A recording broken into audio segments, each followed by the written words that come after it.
Yun, oh yan. It's me, Marky. Tapos natin magsimba. Corpus Christi, -7. Oh, usok check. So, yun.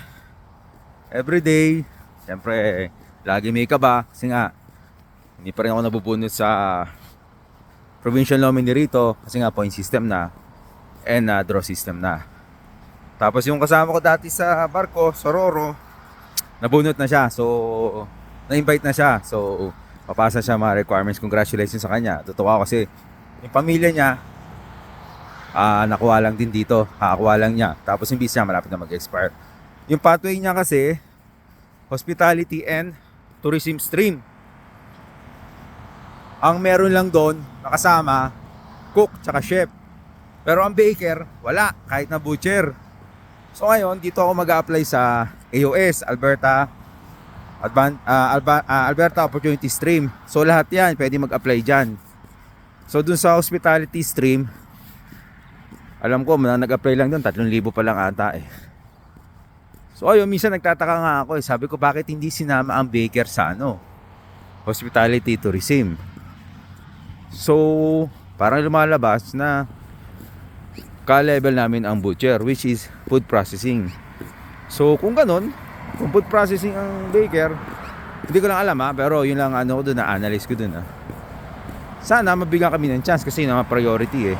Kasi hindi rin namin alam hindi ko rin alam kung bakit hindi kasama ang baker eh.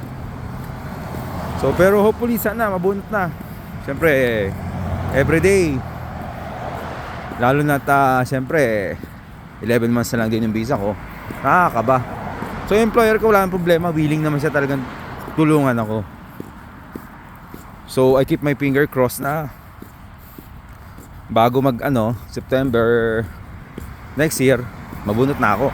Kasi nakakaba Pero sabi ko nga, sa nakaraan kong vlog, kung wala talaga, babalik na lang ako ng Roro passenger, barko. Baker naman ako So yun ang pinaka-fallback ko, balik ng barko.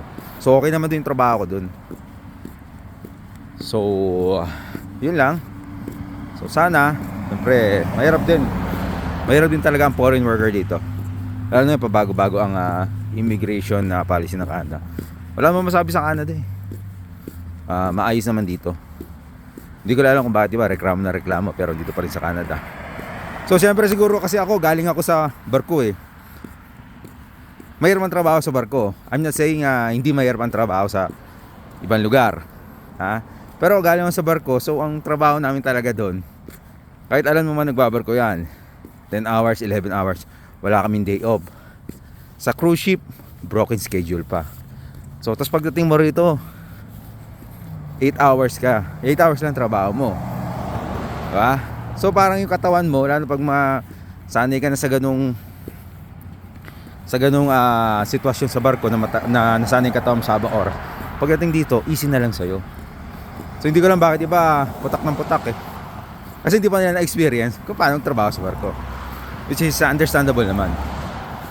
So yung mga putak ng putak lang naman dito, dito pa rin sila sa Canada. Siguro sila yung mga magagastos. So yun lang, bye bye. Love ya.